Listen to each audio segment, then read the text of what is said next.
güzeller güzeli, şehrin en güzeli. Şirine bebekten de güzel, tüm şirinler onu sever. Uzun sarı saçlı kız, herkes onu kıskanır.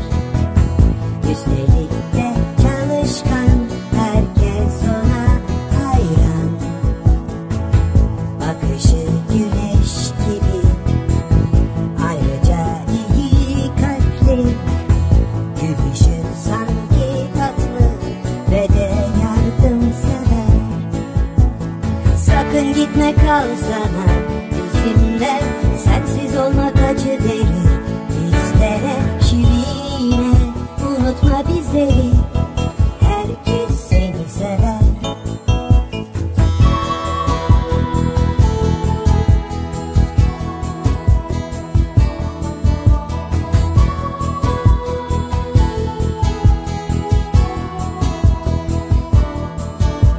Şirine, güzeller güzeli, şehrin en güzeli.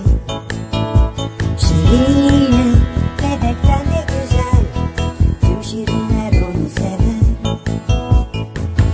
Uzun sarı saçlı kız, herkes onu kıskanır. Üstelik de çalışkan, herkes ona hayran. Bakışı güneş gibi, ayrıca iyi kalpli. Gülüşü sanki tatlı ve de yardımsever. Sakın gitme, kal sana bizimle, sensiz olmak acı verir